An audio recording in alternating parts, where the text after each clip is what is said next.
Most people who are running an AI agency, they struggle with building all the systems, having all the processes, and just the overwhelming amount of stuff that you actually do have to implement if you do really want to scale past the 10, 20, 30K a month mark. So as you can see on my screen here, I'm showing you everything, quite literally everything. Just to give you a quick preview, there's 5 main phases that we're going to be covering. 1 is laying the foundation. 2, crafting offer and the assets. 3, lead generation machine. Phase 4, closing and fulfillment. And phase 5, scale and build the machine. And as you can see, there's a lot of stuff we're covering in each section. So if you stay to the end of this video, you're gonna really have everything you need, quite literally everything. I'm also gonna be showing you our exact campaign structure, breakdown here, our entire client onboarding process, which is this here. I'm literally showing you everything. And the reason I'm doing this is firstly because of the fact that this is exactly what helped us close 32,000 in sales in the first, you can see 19 days here. The title of this YouTube video is 30K in 30 days, but it was actually like 19 days. And so this is back in January 2024. As you can see, January 1st to January 31st, we did a little over 31,000. There's actually up to the 19th here, but you can see these are the systems we used to do that. And now if I go to all time here, we've done well over $500,000 now. And so these are the systems that we use to do that. And so I'm quite literally just going to show you everything. And so let's get right into this here. So first thing is laying the foundation, right? This is the ground level stuff. All right. So inside of here, we have 3 main sections, right? We have the select your core offer, which is just, what do you mostly want to sell to these businesses? And it's essentially your AI infrastructure as a whole. Picking your niche / your ideal avatar, right? Who do you ideally want to sell these to? Who's the person that can benefit most, or the business that can benefit most from your core offer?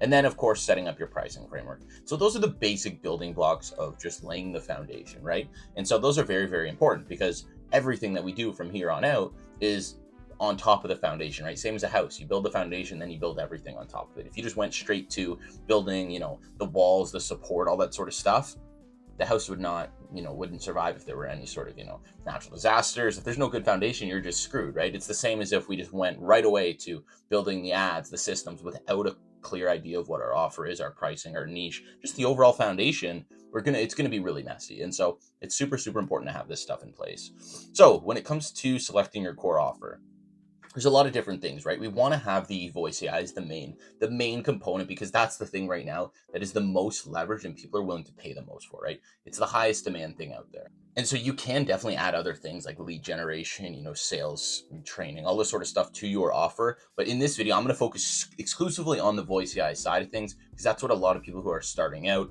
or, really under the 20K a month mark should be focusing on. So these are the main things that you can offer with the voice AI, right? AI appointment setters, AI lead qualifiers, AI client onboarding assistants, AI customer support agents, and AI reactivation campaigns. Those are the main things. And these components make up your AI infrastructure, right? Because you can offer multiple of these to businesses depending on what they need, right? Or you can offer just one single AI appointment setter you can sell to a business for 5K, 10K, 15K up front. We've done it. Our partners do it all the time. You can do it. And there's a lot of these other ones, right? AI lead qualifiers. Let's say they're generating leads. The AI calls these leads, qualifies them, confirms their info, etc. Onboarding assistant, just to automate the onboarding process. Maybe it calls the person as soon as you close them to welcome them to your business, whatever the case may be, right? Customer support agent's pretty self-explanatory. Receptionist, customer support agent taking inbound calls. That's huge because that gives a business 24/7 customer service, all that sort of stuff. Now, that's the main components of your offer, right? What do you really want to offer? And this will depend on the business you're going after, right? The niche, your ideal avatar. That's what all of these work really kind of synergetically to kind of create that perfect core offer and build that strong foundation. So you can pick your offer, but it's also going to depend on the niche, right? And so your niche that you're going after, I talk about this all the time. The niche doesn't really matter with voice AI. And I'm not saying it doesn't matter, like you shouldn't pick a niche, because you definitely should pick a niche. But the niche you pick doesn't really matter as long as you have all the systems in place. Because every niche that you could target has qualified businesses, has unqualified businesses, has businesses you want to work with, you don't want to work with. Those are in every single niche. And so as long as you have the systems in place and you pick a niche and stick to it, you don't want to niche hop. You don't want to be a niche hopper, which you see all the time. People pick a niche, they find it's a bit tough, and then they think the grass is greener in another niche. It's going to be the same struggles in all the niches, really. Or the struggles might be different, but every niche has their struggles. And so When you're picking your niche or ideal avatar, what industry niche do you want to pick specifically? Home services, real estate, marketing agencies, coaches, medical clinics, med spas, insurance companies. These are all great niches to pick because they're all phone call heavy, right? Most niches nowadays rely on phone calls to book their appointments, or a ton of businesses are running ads to where they need something, aka the AI, to call these leads right away and book them in, because people don't want to be doing that manually, especially now that there is AI to do it. They're going to implement it no matter what. So you might as well be the one to sell it, right? Unless you want me or somebody else to be the one to close the businesses. So that's something you want to keep in mind when you're picking your niche. Company size, because the size of the company makes a big difference in how much they're going to be willing to pay, how much they'll benefit from it, how many calls they're making, all this sort of stuff. And so how many employees does your ideal avatar have? Do they have, are they under 5 employees? Or trying to go after maybe startups or small companies? Or are they, over 20, over 50 companies? You're trying to go after nice, probably, multi 8-figure companies. How many leads are they generating per day? Because if you're building a voice AI for a business and they're generating 2 leads a day, it might not even make sense for you to close a business like that, because maybe for them, in that case, 5K up front doesn't make sense because they can call those 2 leads every day. But if they're generating, 50 leads a day, 100 leads a day, over the course of the month, that's, 3,000 leads over the course of the month if they're doing 100 a day. And so they need something to call those leads, because you can't, sure, 100 leads a day is doable for a human to call. Then you have to think about the fact that day 1, they have 100 leads to call. Day 2, they now have 200 leads to call because they have to call the new leads and follow up the old leads. That continues to compound. Day 3, they have 300, then 400, 500, etc. That's where it starts getting tough for a human to do, and the AI can massively help these businesses. And so in that case, how many leads do you want the business to be generating? How much revenue do you want them to be generating? Do you want them to be at a specific point in terms of, are they doing 10K a month, 50K a month, 100K a month, 800K a month? Are they at that 8-figure a year mark? And so that makes a big difference as well, because the smaller businesses, they're going to have smaller money to play with. They're not going to have as much to invest, right? And so if you're speaking to businesses doing 10K a month, are they really going to be able to pay you 10K up front, a full month of revenue, not profit, revenue? Because if they're doing 10K a month, they might be profiting anywhere from like 1,000 to 5,000. Are they really going to spend 10K on you? I doubt it. And so that's why you want to make sure the revenue is there as well. And then the profit, because revenue doesn't mean a whole lot, right? If a business is doing 100K in revenue, but they're only profiting 10K, or a business is doing 20K in revenue and they're profiting 15K, I'd rather work with a business doing 20K revenue and 15K profit, because they're taking more home, which means they have more to invest. So company size, these are all things you do want to take into account. Now, their biggest pain points, right? Because you're selling something to them, you ideally want it to solve a pain point, right? One of the big pain points they're facing. So what are these pain points? For a home service company, is it missed calls because they're always on jobs, right? If you're working for a plumber, for example, they're always doing jobs. They're going to miss so many calls because they're in the middle of working. And so an AI to be able to handle those calls for them, that's huge. That's a big, big pain point for a home service company, specifically, a plumber, electrician, home renovation company, those types of things. Speed to lead. And so for marketing agencies, speed to lead, coaches, speed to lead is a huge thing, right? You get leads, you want to be the first one to contact them. And that's difficult to do when you're doing other things. You don't have an AI agent to call them. A lot of agencies and coaches have people to do this, but they're paying them, right? And so speed to lead's a big one. Slow sales process, right? For real estate, slow sales process, because they're going back and forth with people all the time. But if you set an AI agent up to kind of fulfill for that, bad lead follow-up system, that's a big one for really everybody. Bad lead follow-up system. Most people don't follow up their leads, whereas we can build the AI out to follow up these leads nonstop, really forever. And so that makes things very, very, streamlined and easy to follow, because now you have an AI to get triggered to call people who haven't booked yet and continue following up with them on autopilot. That's where I was talking about before, right? Where a person, they might have to do $100 the first day, and then the next day they have 100 new leads. So they have to call those new leads and follow up with the 100 old leads from yesterday. Now they have 200 leads, and 300 and 400 as the days go by, which is very time consuming. Like, a human's not really going to be able to pass $300 a day if they're working, 8-10 hours. An AI can call all of those within a minute every day, right? So that's where it's very beneficial to these businesses. Now, we have kind of the core offer taken care of, picking your niche and your ideal avatar. Now, setting up your pricing framework. So when it comes to the pricing, right, there's a few different ways we can go about this. You got to price it based on you got to look at these main things, the use case, and then kind of how you're pricing it based on the use case. And so there's a lot of different things, right? A lot of the industry, the company size, and the pain point also are the things you want to keep in mind when you're pricing, because a company that's doing a million a month is going to have more to invest than a company that's doing 10,000 a month, but they're also going to be able to benefit a lot more if they're doing a million a month, because they will have more leads, they'll have more dials that need to be done. And so the AI can fulfill all of those, because the AI, most businesses aren't doing enough volume to where the AI can't handle it, right? I haven't seen a business that's doing too much volume for an AI to handle, right? 10,000 dials a minute. Nobody's doing that kind of volume. And so the bigger businesses, the AI can fulfill for business no matter what. So the bigger businesses are going to benefit way more because they have more leads that need to be called. So if the AI can replace that, it's a much bigger task than a company that's doing 2 leads a day, right? So the use cases, we already spoke about it a bit, right? Appointment booking, lead qualification, customer service, follow-ups. Those are a few examples. This and this are the main ones that we see. These ones, not so much, but they're still very, very valuable, right? And so those are examples for the use case. Now, when it comes to how you're actually pricing this, right? There's, again, 4 main ways you can really price it. Upfront payments, monthly retainers, revenue share, or per appointment. So upfront payment is just, it's 10K, pay it to me before we start building. They pay you 10K as soon as you close them, and then you start the build and everything, right? That's paid upfront, pretty self-explanatory. Monthly retainers, if you want to, use this AI, it's $1,000 a month just to have access to it and for our support and maintenance, etc. And so that's a monthly retainer, right? They pay monthly, same time every month, and they just get charged like a subscription, like you pay for Netflix, all that sort of stuff, right? It just comes every month. Revenue share. So revenue share is, let's say I build the AI for you, it generates you $10,000 directly from the AI. I want 20% of that. So if I generate you 10,000, you pay me my 20%, which is 2,000 for building the AI for you, and that's revenue share. Now, per appointment, pretty similar to revenue share. Per appointment is, let's say, I want $100 per appointment that the AI books you, because I know you have a 25% close rate and you close clients for $5,000. So I want $100 per appointment that this AI books you, knowing that you'll close 1 in 4 for $5,000. So I'll get pretty much $400 for every client you close. And so that's another way to go about it. I like to stay clear of these, because these you're going to have to hunt down the business, right? Most businesses, they don't want to pay you. They don't. Even if you're providing value, a lot of businesses, they'd rather keep the money, right? And so I don't like hunting people down, making sure they're not lying about their revenue share, how many appointments they got, all that sort of stuff. And so it's just annoying. So I like to stay with these. This is what I call the sweet spot, right? Large upfront payment plus small monthly retainer. 5 to 15K upfront, and then anywhere from $300 to $500 a month for support, maintenance, ongoing kind of, live updates, pushing them, whatever the case may be, whatever you want to call it, right? So that's what I like to call the sweet spot, right?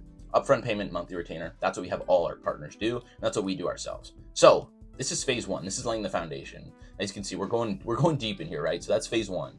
And so selecting your core offer, picking your ideal avatar, and then setting up your pricing. So that's laying the foundation. Now we can head over to phase 2 here.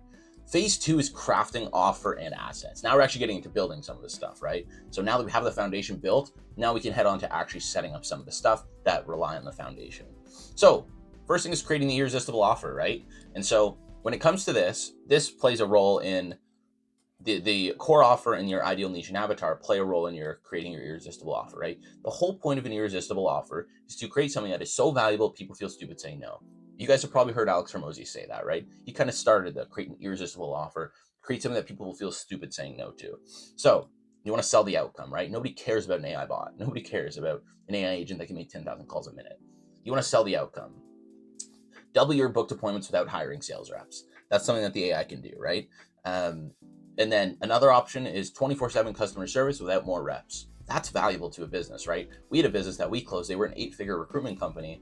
And I spoke to them on the call, and they wanted an AI customer service agent. And so they had a receptionist who was doing customer service, but she couldn't take the volume of calls that were coming through, because you're human. You can only take one inbound call at a time, right? You can't be, 2 phoned up talking to people, right? And so it just didn't make sense for her to be doing that job, because she could have been doing other things. It just didn't make sense. The opportunity cost wasn't there for the business. They're also paying her like $50,000 a year. And so when I told him that this AI can handle that entirely for them, he was like, "Oh my God, what's the price?" I was like, "It's $7,000. This was early on. This was very early on. This was about a week or two after that 30K January I showed you last year. So we're still pretty new into it, but we've done about 30K. I speak to this guy and I'm like, "It's $7,000 one time." He's like, "Let's do it." No questions, nothing. All because it was just 24/7 customer service. That was all he needed to see. That's how valuable that is for some businesses. And he was also the ideal client because he's an 8-figure company. He has a ton of money. even let's say he didn't care about the risk, 7 grand, he makes that back by 3 hours after our call. And so it really didn't matter, right? And so that's why the niche makes a big difference. The size of the business makes a big difference in the use case, right? And the value you're offering. So there's bonuses, right? You can add in there. Just sweeten it up a bit, right? Rapid and seamless setup. We tell them it'll take 5 to 7 days. People are usually pretty impressed with that, which I don't think it's that crazy, to be honest, but people are usually hyped when they see it can get done that quick. Then AI personalization, free support for 30 days. These are types of things you can throw on just to sweeten up the offer. And then the risk reversal. This is a big one, especially with online space, right? Because trust is at an all-time low with online business, right? And so you want to have some sort of risk reversal, which is essentially, if it doesn't do this, we will give you a refund, it's the same as the guarantee, right? And so the risk reversal, if it doesn't perform, we will optimize it for free until it does. That's a good one because it doesn't force you to have give a refund if you make a little mistake in the setup process or whatever it may be. But it's also pretty appealing to a business, right? If it doesn't perform, we will optimize it for free until it does. And so, it's a pretty solid guarantee right there. And that's kind of a good idea of how you can create your irresistible offer. And so let's say your irresistible offer will be double your booked appointments. Let's say you're going after roofing companies, for example. If you're a roofing company, we'll double your booked appointments without you needing to hire any more sales reps, and we'll give you free support for 30 days to make sure everything's working properly. And if it doesn't perform, we will optimize it for free until it does. That's starting to sound like a pretty irresistible offer, right? Double your booked appointments, and if it doesn't perform, we'll optimize it for free until it does. It's pretty juicy, right? And so now building your core infrastructure. Now we're getting to building the sales process that you can see here, right? We got a decent little bit of stuff here. So I'm gonna be covering it all. So now when it comes to building the core infrastructure, this is the core infrastructure on your side, right? How to acquire these clients. And this is really important. The funnel, right? This is the typical funnel flow we like to follow. Opt-in page / VSL page, qualification page, booking page, and thank you page, right? And so these all play a large part in the sales process, right? The opt-in VSL page is the first page. You want to collect their information and have them watch a VSL, video sales letter is what VSL stands for. So you want to have them watch that VSL because the VSL does a lot of important things, answers a ton of the main questions, handles a ton of the objections they might have, and then also makes them want to buy more, right? You're selling them on that video as well. That's why it's so powerful, because if it's like a 20, 25-minute video, which ours is about that length, they're watching this before they even get on call with you. And so this is huge because now when they get on call, they're not going to have some of the questions they would have had. They're not going to have some of the objections that they would have had because the VSL handled it. And now they probably want to buy more too because of the fact that they watched the whole VSL. Now, when it comes to go high level, right? Go high level, there's a few things you want to set up. The pipelines, the tags, and the tracking. Those are a couple examples, right? And so I'm not going to go too in depth on the go high level side in this, but these are just an example of some things. A lot of this is done in go high level as well. The funnel, the booking, really all of this is done inside of go high level except the ad setup. And so we're going to go through more of this later. The ad setup, I'm going to show you quite literally exactly how we set up our ads. And so when it comes to the go high level side, right, the pipelines just makes it nice to organize, right, where your leads are throughout your process, right? Because you can have different sections in your pipeline for, okay, they opted in, but they didn't book. Opt in, book, show up, or didn't show up, close deal, onboarded, fulfilled, satisfied. You can have all those options in the pipeline, right? So that makes things very easy to organize. Tags are huge as well. We use tags for really everything, and that's how we can track where leads came from. Did they come from our YouTube? Did they come from Instagram? They come from ads? They come from school? Whatever it may be, that's how we can track all that with tags. And then tracking kind of goes hand in hand with that, because you want to track as much as you can, all the data, right? You want to track as much as possible. And so now in the booking automation side of things, right? Booking automations are pretty straightforward, but this is all about now these people booked, right? So you've already taken them from a not knowing you to convincing them enough or intriguing them enough to opt into your ad. They clicked the ad, they opted in, they watched the VSL, they went through the calendar, they booked. They've already done a lot of little micro commitments. Now you really need to try to push them over the edge so that when they get on the sales call, they're already 50 to 90% sold, right? And so when they get on there, or when they book, we want to be giving them as many things as possible in between the time that they booked, the time they're going to be getting on the call to sell them. And so the best things to do for this are sending testimonials, right? Client testimonials are always huge. Sending them content. If you have YouTube videos, whatever it may be, webinars, we send those to our people who book. We send them content, testimonials, all that sort of stuff. And also the email and text reminders, of course, right? Because you need them to show up. Sending them testimonials, content, all this sort of stuff. The fact that they booked doesn't even matter if they don't show up, right? So we need to make sure they show up. That's where the email and text reminders play a large part. And now the nurturing sequences. The nurturing sequences are before they book, right? Nurturing sequences, the job of the nurturing sequences is to get people to book. The booking automations are to get them to show up and close, right? So the nurturing sequences would be a lead opts in, they opt into your ad, but let's say they just left the funnel. They didn't book. They're like, you know what, I'm not feeling it right now. We don't want to lose them, right? We want to keep them in our ecosystem because they were interested enough to opt in. So there's some intrigue there. Now we need to sell them.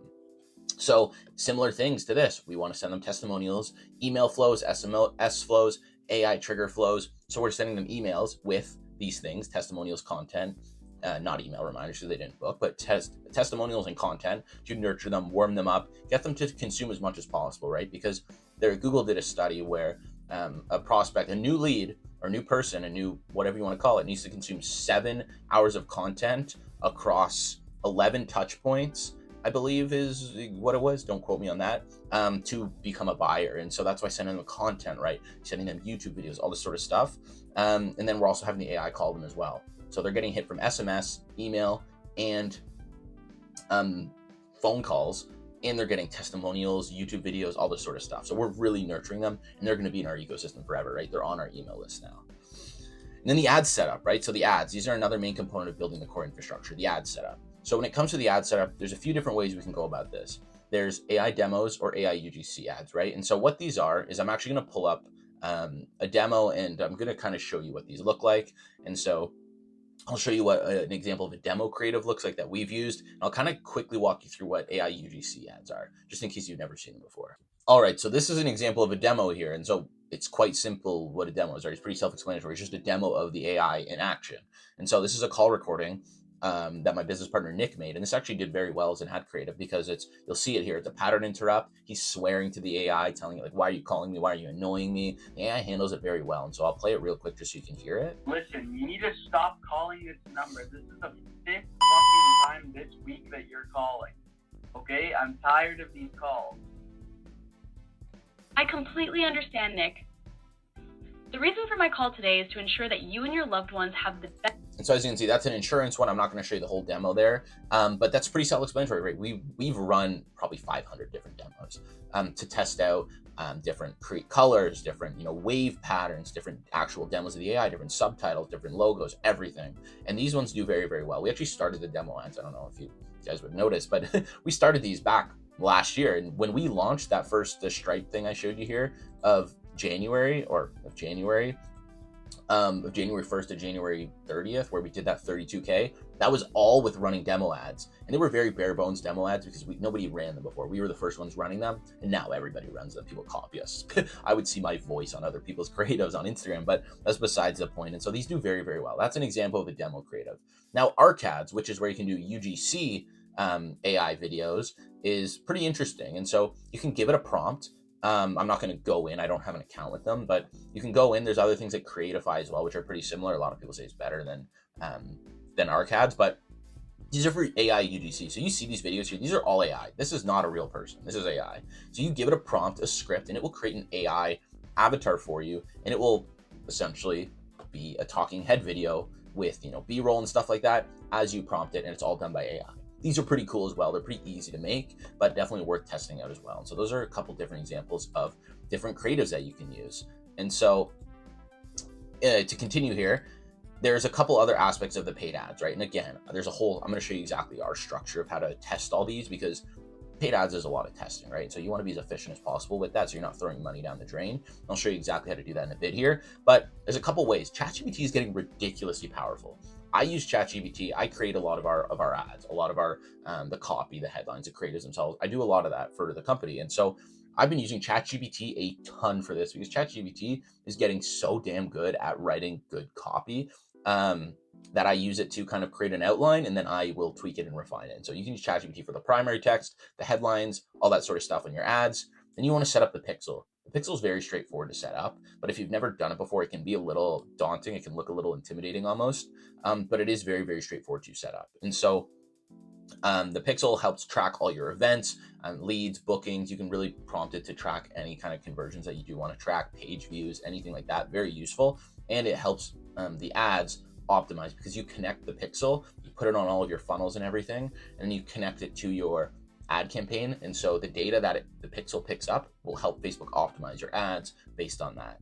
And so you also want to create dynamic custom audiences, which are where, let's say you have an email list, right? For example, where, you know how I mentioned people will opt in, but maybe they don't book, right? Now you have a huge list of people who've opted in. You have their email, their phone number, their name, but they didn't book.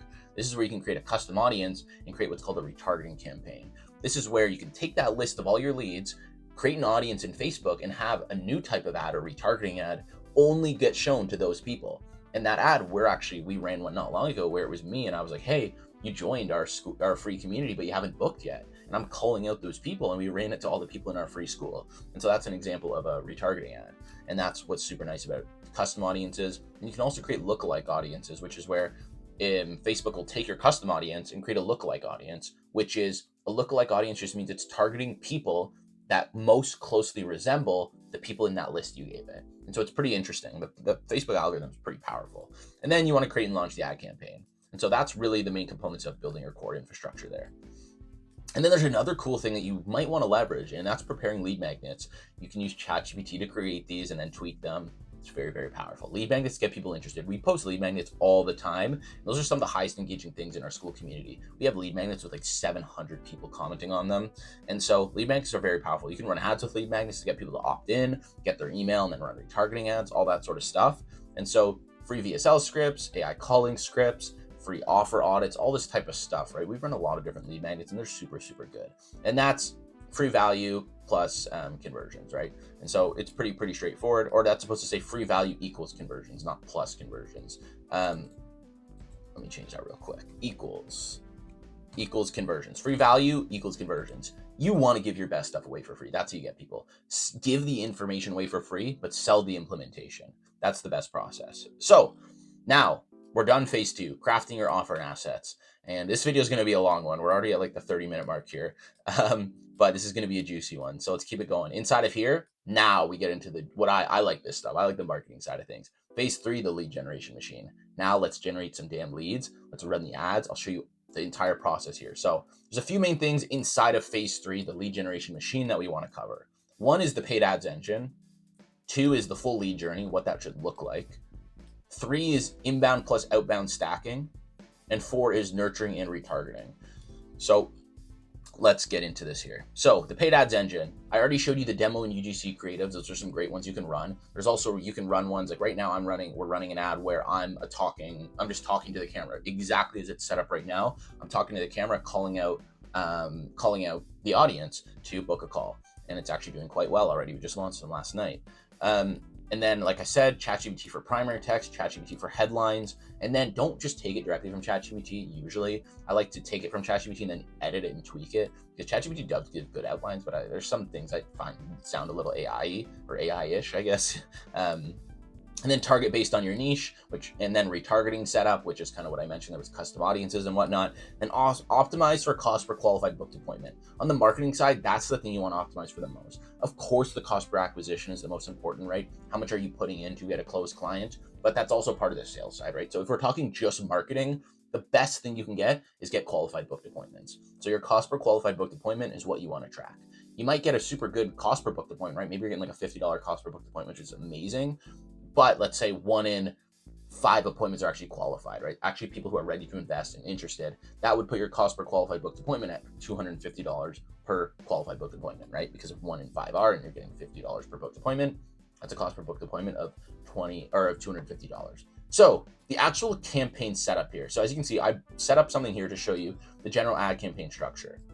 This is how we want to structure a leads campaign. So this is how we can optimize for testing, because in the beginning, right, you might have an idea of what you do want to implement, right? But, let me change this here. This should say ad set 2 and ad set 3, because we want to have 3 different ad sets going. And I'm just kind of assuming, let's say your budget is like $150 a day. Each one of these, you want to put at $50 a day to test.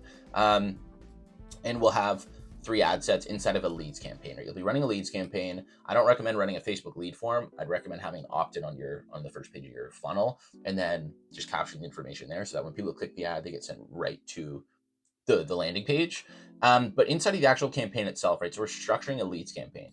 And then inside of there, we're gonna have 3 ad sets, because we want to test different things, right? each ad set is going to have its own targeting, okay? So let's say we're targeting, for example, let's say home services, for example. Let's say we're doing home services, but we don't know which home service company we actually kind of want to target. We're kind of deciding between like plumbers, electricians, home renovation, for example.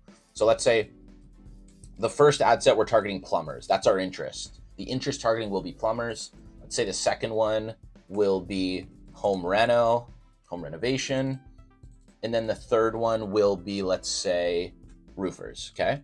So those are the three interests we're testing. Now, inside of each of these, actually, that's probably not the best example because they're pretty different niches, those three. So let's actually switch this up. Let's say we're going after,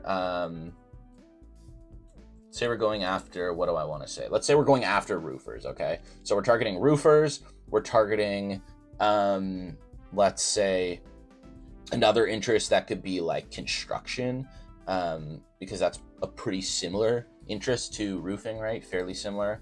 And then maybe we do leave home reno because doing a roofing job is similar to home renovation, right? You're renovating a home. So those kind of align, right? So we might want to see, hey, which one do we want to test? Because one thing you'll see with ads is the one you think will perform the best usually doesn't.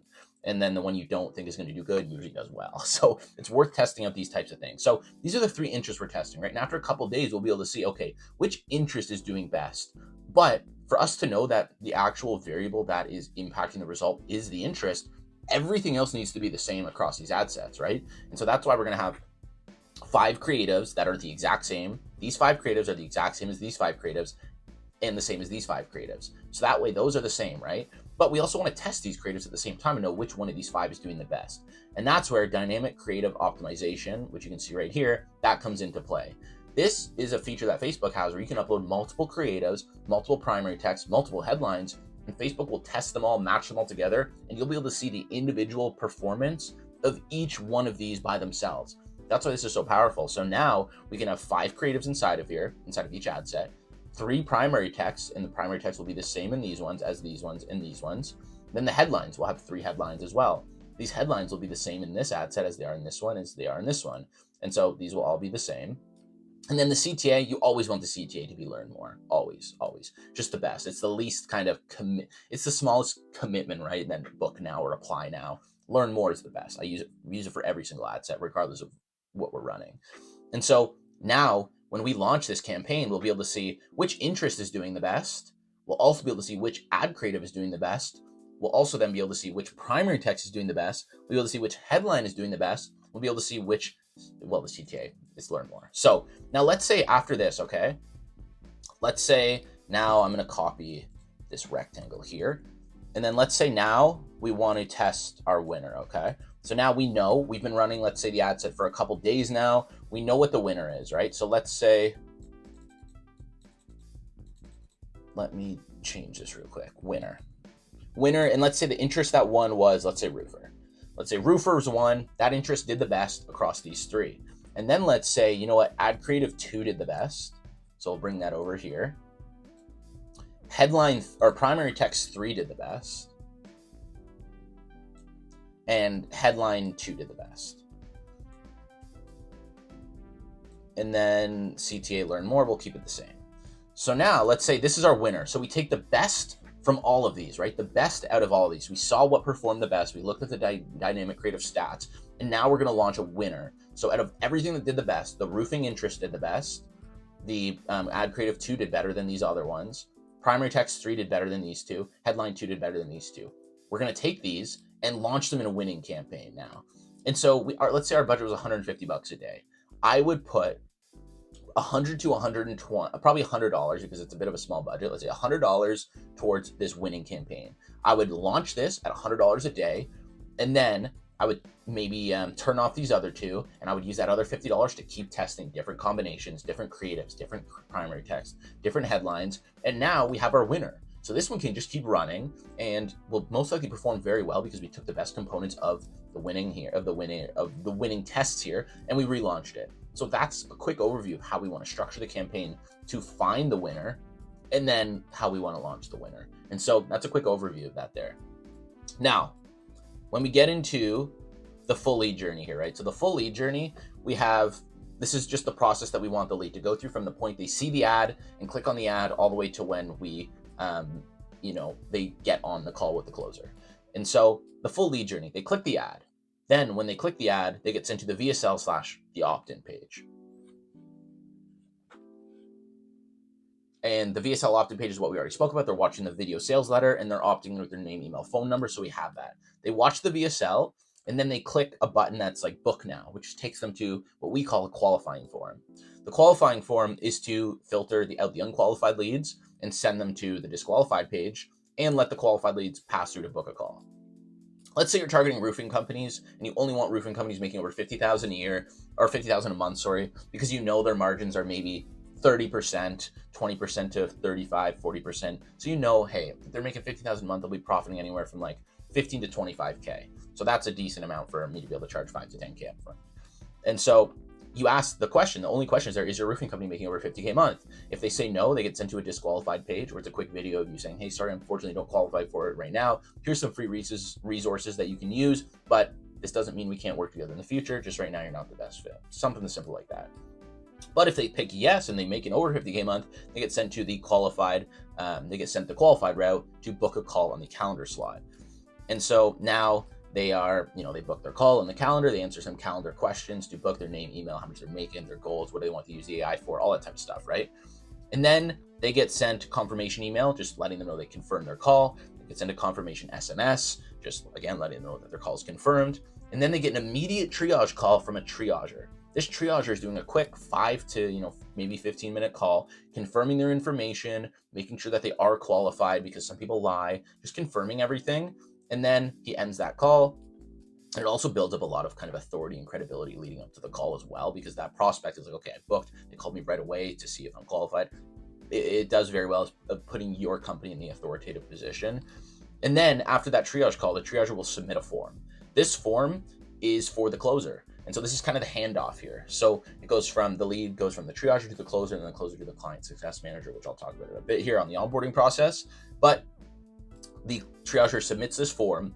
This has information about the prospect, their desires, their pain points. Are they financially qualified? When are they looking to get started?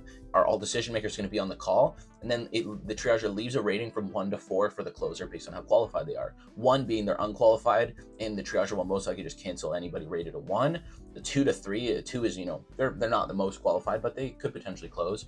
3 is, okay, they're pretty qualified. They're meeting, they're financially qualified. They're ready to get started now. And they're going to be on the decision makers are going to be on the call. And then 4 is like, okay, he's ready to pay. It's not even going to be a tough close. It's just it's just a formality to get on the call and get the payment.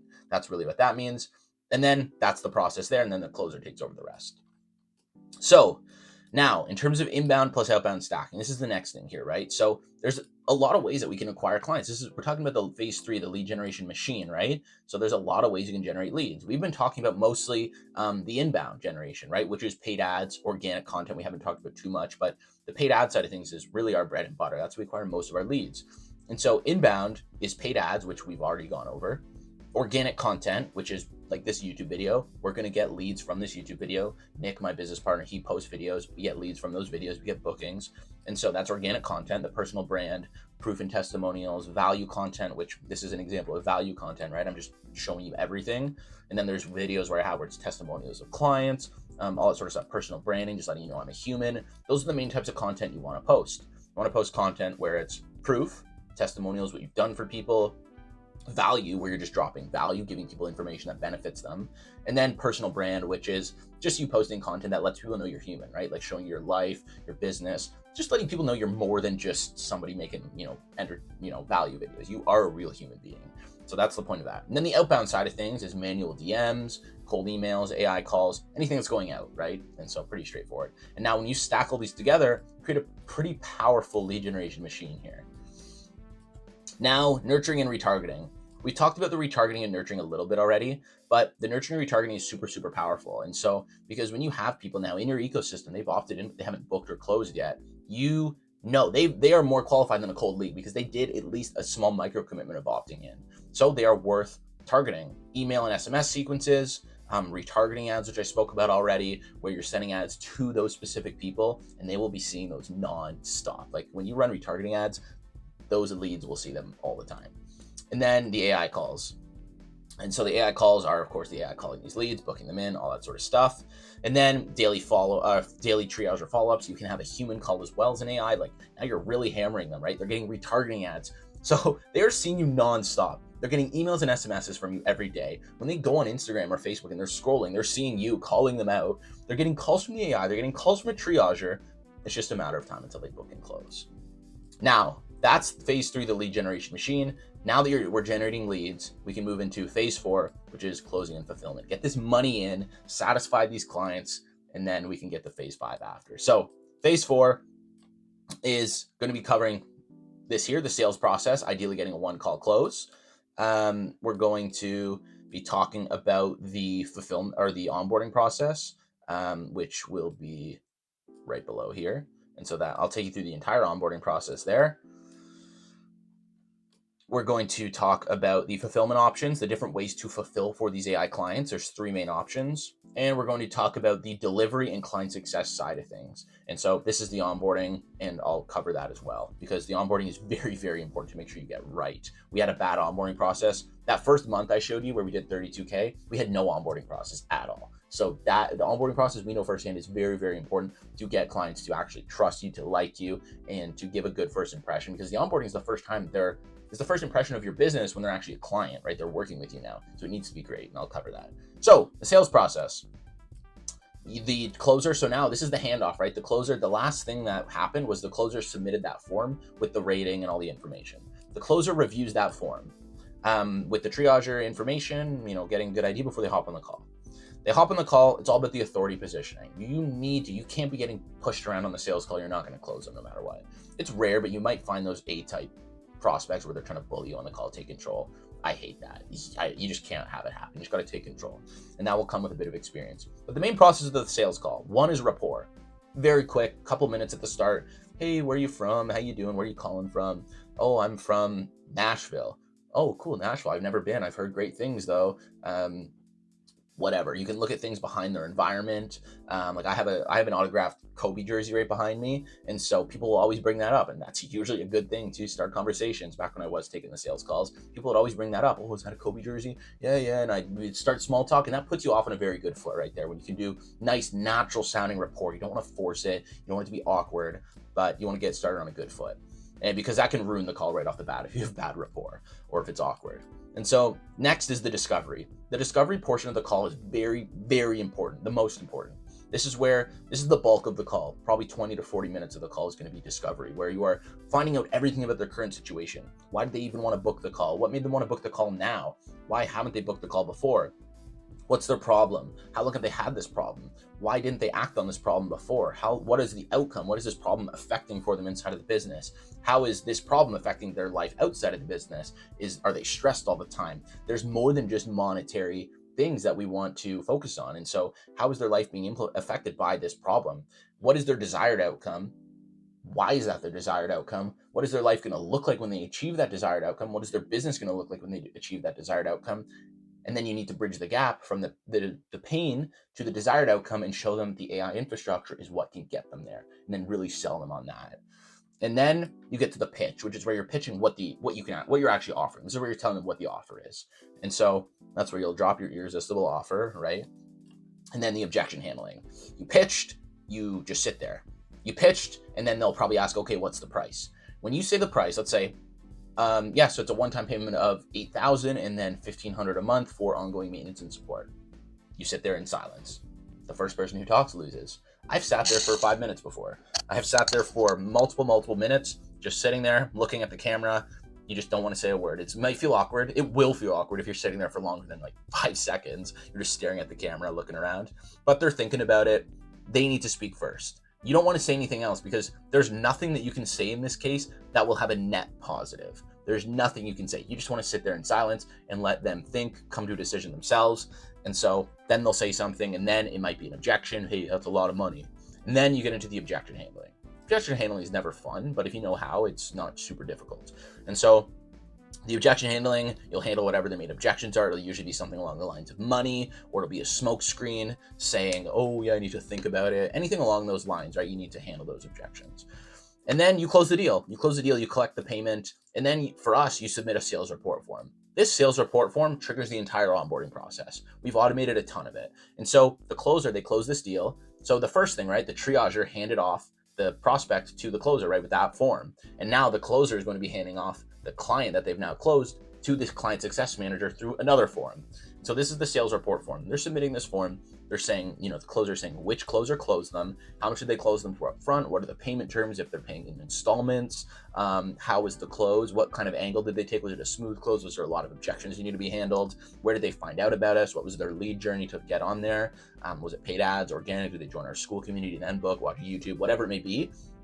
And then they're submitting that form, and that form is triggering the entire process. We create a Google Drive for the client, and that triggers that to be made automatically with all the resources inside of it.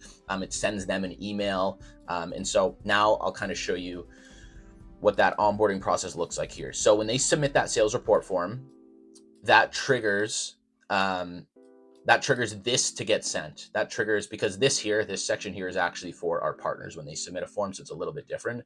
But when our closer submits that form, this email gets sent to the client with an onboarding form on it. It's just quickly letting them know what the next steps are. Fill out this form, then, yada, yada, yada, which I'll go through here. But they fill out that form. So on this form here, right, we're collecting everything we need to know about the AI build itself. And I recommend you follow this exact same process. Genuinely copy this exactly, because this is a very good onboarding process. Clients have loved this process. They love it. And so I recommend you just copy it, honestly. We're asking them for name. Let me zoom in a bit more. We're asking for name, email, phone number, business name, the login to our platform, of course, and they can create their account right there. We're getting them to upload a document with all the questions they usually get asked, because we want the AI to have as much knowledge as possible about their business. So all the questions that they typically get asked, objections they get, all that sort of stuff. Upload a script that maybe their team's currently using that they know works very well, because that gives us a good idea of what structure we can follow with the AI. Because if they have a script that's working well with humans, that will work well with the AI, especially with increased volume. And so we get that from them. How many agents did you purchase? What is the purpose of each agent? We already know this typically from the call, but we want them to have it in writing so that we, down the line, it protects you. If they say, oh, this isn't what I asked for. Well, actually, this is exactly what you asked for. How many follow-up calls would you like for each AI to make? How often? Do you want the AI to follow up once a day for a week, twice a day for a month, whatever it may be? Explain your business as if you're explaining it to a kid. What is your niche target market? What are their main problems and constraints they face? What do you want these AI agents to do specifically? As you can see, we asked this twice in different wording, just so that we make sure we know exactly. They have written twice what they want the agents to do, and any other info we should know. And then they book their onboarding call and submit the form. When they book this call, this triggers another Zap. The type form, this all gets added to a Google Sheet, so we have that tracked. And then it sends messages to our solutions engineer in Discord. It pings him. He gets notified, hey, there's a new client onboarding. You need to get ready now. Our solutions engineer is essentially a client success manager for the end user clients. And so, because he's also technical, right? We have a client success manager for the, our partner program side, which doesn't need to be as technical. But on this side, when we're working with businesses and doing builds, he's a software engineer, he's our solutions engineer, and he does the builds for the clients. And he also does the builds for our partners' clients. And so then the onboarding call is a quick call with the client. And then he starts the build. On this call, he's getting access to any systems, making sure all the info they submitted on their form is accurate, getting access to their CRMs, anything he needs to build for the build. He starts the agent build, does any integrations, follow-up triggers, webhooks, etc. Then he hops on a final call, usually after about a week or so of doing the build, really thorough testing. And then he hops on a final call with the client to launch the AI and make sure they're happy with it. And then that's how you build a smooth onboarding process. A lot of it's automated, and then a smooth onboarding process leads to a happy client, and that's how you get referrals. Because as soon as the onboarding process is good, the client, as soon as they get their first bit of results, that's when you ask about referrals. And so that's our onboarding process, and that's how you make a very smooth onboarding process. Now, let's get back to this here. So in terms of the fulfillment options, right? How can you go about fulfilling for these clients? There's a couple different ways. One is do it yourself. You can always do it yourself, right? That's what we did at the beginning. Most people do that at the start, right? When you can't afford an engineer and you don't really know what you're doing, you got to learn a bit, right? And so option one is do it yourself. You can do it in the beginning, but it's not scalable. And you won't be able to do complex build unless you're a developer. You just won't. And that's what made us hire a solutions engineer or a software engineer about a year and maybe 15 months ago, was because we did the first couple builds and then one client came in and he asked for a build that we could not do. And so that's when we hired our engineers. Now, option two is outsourcing. You can hire engineers on Upwork, Fiverr, any kind of place like that, online jobs, PH, you can get people for pretty cheap, but it's a little risky, right? Because they're usually another country. If you're getting them for like a couple $100 or maybe $1,000 to do a build like this, to where you're still profiting very good. Or if you close for 10K and you pay 500 to $1,000 for an engineer in like India or Pakistan or Philippines to do this for you, you're profiting pretty good. But it's a bit risky, right? Because it's tough to communicate with them if the client wants changes and stuff. Just overall, it's pretty cheap, which is good, but it is a bit risky. And option 3 is a specialized fulfillment partner, which is like what we do for our clients, right? Let me just take a quick sip of coffee here. And that's what we do for our clients, right? They close a client and they submit that form. They go through that whole process as well, but they pass it. The first step is a bit different. They pass that form to their client and then they go through the whole same process. And so you can work with a specialized fulfillment partner like us, for example. And if you do want to do that, if you do want to work with us, and we'll help you build out all of this stuff I'm going through here, as well as the onboarding and fulfillment, you can click the link below. There's a couple links below that you can check out. But it's a very seamless process, a very smooth handoff, and it's very repeatable and predictable, right? You just focus on the sales. We help you build everything. You just focus on the sales, and then you hand over the client to us. We fulfill for them, and you close your next deal. Makes it very easy, and that's something I wish we had at the beginning because it makes life a lot easier. Now, number 3 is delivery and client success. So this is a quick overview of the process, right? I went through the entire onboarding process, but I'm going to go through it a little bit right now as well. So they get a payment. They get the welcome email, they submit the onboarding, or they get the onboarding form, extensive questions for the AI build to make sure we're equipped. Then they submit the form and book onboarding call with Solutions Engineer. Solutions Engineer reviews onboarding form. They have the onboarding call, begin build and integration, extreme testing, launch call with client training on the, let me fix that typo. Client training on the AI, because we don't want them to come back to us in a week and be like, hey, how do I do this? So the solutions engineer also trains them on that launch call to make sure, hey, this is how you make little changes to the script if you need to. But we also have in our agreement that if you make changes and you break the AI and you want us to fix it, it's a $500 minimum one-time fee.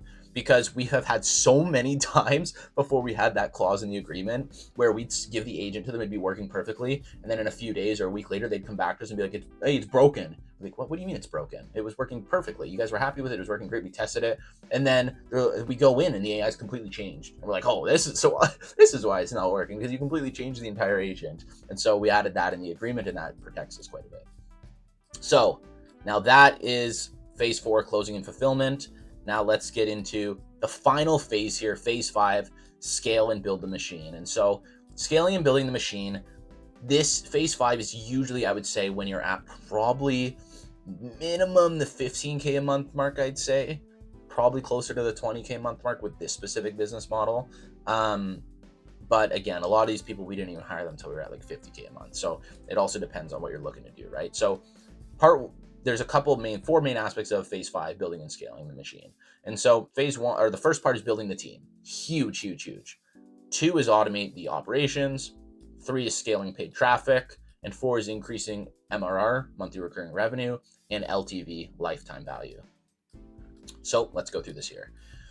This is kind of the icing on the cake of everything here. And this is how you can really scale, because everything I've showed you up to now, the first 4 phases are really everything you need to get you to like 20K a month, 30K a month. Now, 5, scaling and building the machine, this is what gets you to 50, 100K a month. So building the team, triager.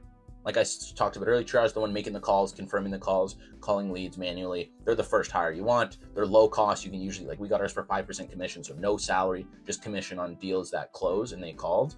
So if they do the confirmation call and they submit that form with the rating and everything, and that deal closes, we give them 5% of the deal. Critical for high volume, very critical, because let's say with YouTube, right, it's tough to filter people out as much with YouTube, right? So we get a lot of unqualified bookings from YouTube that we want to get off our calendar. So our triager calls all these leads and he just boom, cancels if they're unqualified. And then if they are qualified, submits the form and everything and lets us know how qualified they are. Then setter, a bit later down the line, but for outbound scaling, that's a setter just messaging people, booking in appointments for you over text, usually. Text, maybe email, but usually text or DMs. And they're handling a lot of that communication inside of maybe Go High Level, for example, communicating with leads that are messaging you, and they're booking appointments. And again, setters are usually a 5% commission as well, to where they book the appointment, and if the deal closes, if any deals close that they booked, you give them 5% of the deal. And then a closer. A closer is, of course, somebody who's taking the sales call and closing the deal for you, right? They're commission-based. They're usually 10%. So this whole process here, right? Let's say you have all of this set up. closer is 10%, setter 5%, triager 5%. This is 20% you're giving up on a deal, right? And you might think, oh my God, 20%, I don't want to give up 20%. But if you have these in place, which is like what we do, it's completely automated, right? Like you have everything automated. I'll be working, then all of a sudden I see a payment come through. And I'm like, okay, sweet, I have to give 20% away, but we just got paid and I'm working on something else. That's what's nice about it. Yeah, you give up 20%, which you might not like, but 20% to the team is amazing because now you can kind of sit there and work on other things, and you really did automate your entire sales process at this point. So you're fully removed from the sales process and you just have to give up 20%. And then an engineer. Engineers are very useful, right?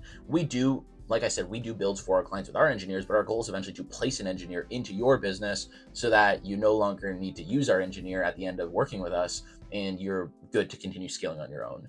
And so they can do the builds for the clients, and it's kind of like a client success manager, but for the technical side. And then a client success manager is very, very useful. Client success managers are amazing. Their main job is to onboard clients, handle client communication, and do upsells, right? To where upsells, cross sells down the line, which I'll kind of get into on the last section of this part here. So that's building the team. Those are the main roles you want to hire. And then there's also things down the line where you can hire marketing people, media buyers. You can hire like assistants, administrators, all that sort of stuff. And then automating the operations, right? So you really do want to automate as much as possible. So automate the onboarding process, which is that onboarding process I showed you there. If you set that up, that's fully automated, right? It's fully automated as long as you have one of these hires, because you'll have to do it in the beginning. I did all the onboarding at the beginning, and then we hired a client success manager. Now he does all the onboarding. Pre-built SOPs and trainings. This is huge. This is massive. I'm actually going to show you this here. I'm going to show you some of our SOPs, because SOPs are standard operating procedures. These are trainings. We call them playbooks, for example, because when we bring on a new hire, instead of having to just verbally explain them to everything, we have an SOP or a training or a playbook that shows them everything they're going to need to do inside of their role. I'm going to show you the one right now for a closer, for example, the one we showed our closer. We have one for a setter, triager, closer, engineer. I'm going to show you the one and for a client success manager we have as well. But I'm going to show you our playbook for our closer. All right, so this is our playbook for our closer. As you can see, closer playbook. Hey, closer, this playbook is dedicated to everything you will need in order to succeed at Insight AI. We have absolutely everything inside of here. You can see we have the onboarding timeline for them when they get onboarded. What's their process look like? What is the partner program? This is for the partner program side. We do also have one for the end user side as well, but I just picked this one to show you. Tools. What tools do you need?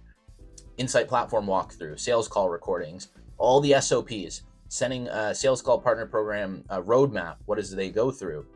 Methods of accepting payment, how to send service agreements, how to schedule follow-ups, the sales report form. What's that whole process look like? End of day report so they can submit that. Pipeline management, client onboarding process, Insight AI Academy Gold, the offer pricing, your specific job roles and duties, how the growth consultant compensation, what are they getting paid, and client acquisition funnel breakdown. And so as you can see, this is pretty damn extensive in here. And so if I were to pick one of these, for example, let's do client onboarding process, for example. So this is the client onboarding process.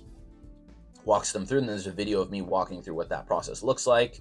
And then this is the lucid chart for the onboarding process. And then I walk through the whole onboarding process for them here, what that looks like with the welcome email and everything. And this way, when we bring on a closer, I just hand them this. And I'm like, okay, you're going to go through everything on here. And then when you're ready in probably 2-3 days, we'll hop on a call to make sure you're comfortable with everything. And then we'll get you started taking calls. So this is why playbooks are so important. And then as you can see here, if I click on this thing over here, we have, oops, let me pop that out. We have playbooks for the end user side of things, triager, client success manager, setter, and then another triager one, which is just there. But yeah, so those are the playbooks, and they're very, very useful. So let's get back over to this Lucid here.